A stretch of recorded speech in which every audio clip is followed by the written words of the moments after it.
How many of you right now truly know what new criticism is? One of the first questions we asked ourselves was, what is new criticism? And who knows truly what new criticism is? So we decided to go out and ask various people if they truly knew what new criticism is. Do you know what new criticism is? Wait, new what? No, no. Some kind of terminology? No, probably not. What? What? I don't know. That's embarrassing. I'm an English teacher. I should know more. No, Really? I really don't know. I don't take AP Lit, so. No. No, this is a new concept completely to me. No. No. I don't know. New criticism? Yes. What? Criticism that's new? Wait, what? Criticism that's new? Okay, technically, new criticism isn't new. I mean, it was created during the 1920s and 30s. Do you know what new criticism is? I do. What is it? Actually. All I know about it is that new criticism considers history as reflective of a particular era, and that the literature of literature, like for example, like as Jane Eyre, shows like reflects the time of Victorian period. Yeah. Whoa. Say what? So what is new criticism? New criticism is the close reading of a work of literature that only focuses on an objective approach rather than an interpretational approach when analyzing the text. This means that through new criticism, readers are looking at literature through how it works, such as through a grammatical perspective. This contrasts to what we do in class, which is looking into what the text does, for example, trying to understand the message the author was trying to convey. To truly see the contrast of new critics, take Beowulf for example. New critics would approach the text as there are 5 lines in this section, there is a caesura in the text, or the words rhyme. However, other people would have interpreted Beowulf's display of Christian values. Take the various books we have read over the year in AP Lit. We have approached all these books, such as Going After Cacciato and Jane Eyre, from an intentional fallacy, meaning we analyze the text using what we think is the author's intention, and from an affective fallacy, meaning trying to understand how this work of literature affects us. Think about trying to analyze Maus from a new criticism approach. We would have to correct everything Vladek says, since he speaks in a Polish accent, which was the author's intent. However, it does not fit grammatically and would have to be changed if looked at through a new critic's point of view.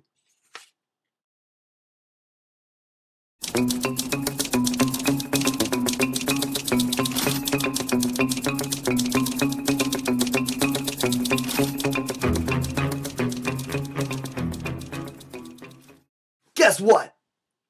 If you're hoping to catch me asleep, then today's not your lucky day.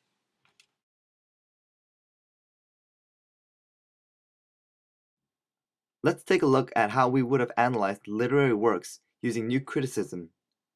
Let's use Tim O'Brien's novel Going After Cacciato and the Vietnam War poems related to the novel as an example of what it would have been like had we used new criticism.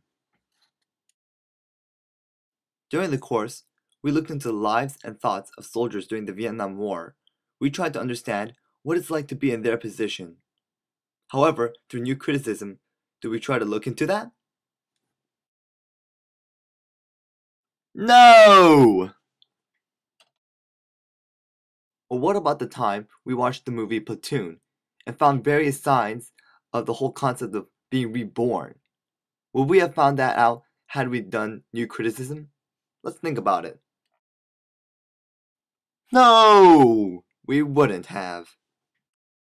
Hence, what we've been doing in class in AP Lit is far from what new criticism is.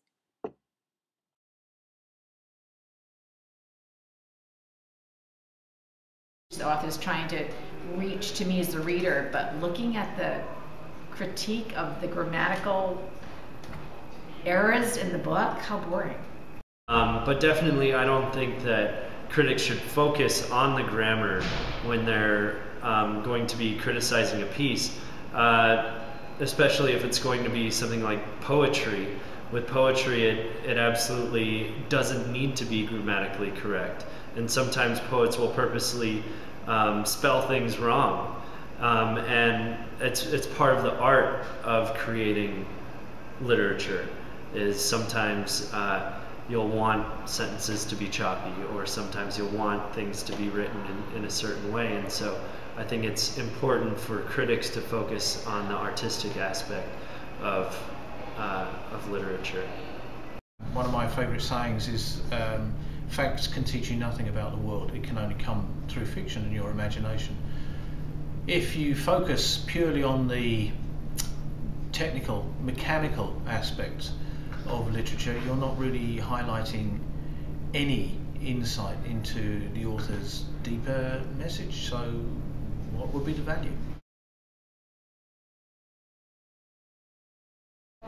Anyway, so it's just looking at the text, not taking into consideration any of the historical framework, and not taking into consideration the author or the author's life or the author's experiences. It's just looking at the text. It's very popular with poetry, and it's sort of looking at the text in complete isolation. That's all I know.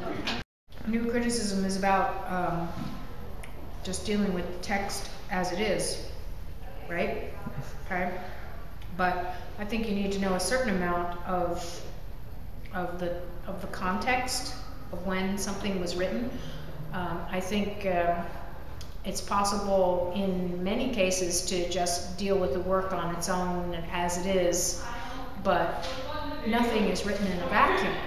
There are influences and predispositions and all kinds of things that affect a person as they write something. So I don't think that just looking at the text without looking at anything else in all cases is going to yield the best interpretation or understanding of the work. Does new criticism have its flaws? Yes. Through new criticism, we completely ignore the interpretational side of the literary work as well as the author's intention. From new criticism, we suffer from the heresy of paraphrasing, meaning we begin to change the form of the literary work to fit grammatically correct, hence destroying the author's intention of putting such jargon or structural form. In conclusion, although we hardly use new criticism in class, it is a technique that is hardly needed in order to look in depth into a character or content of a work of literature.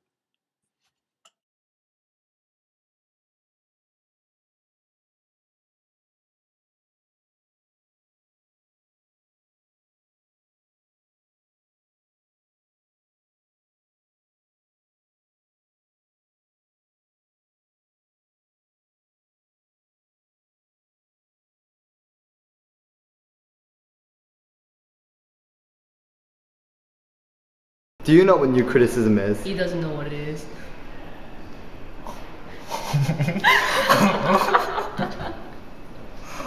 What?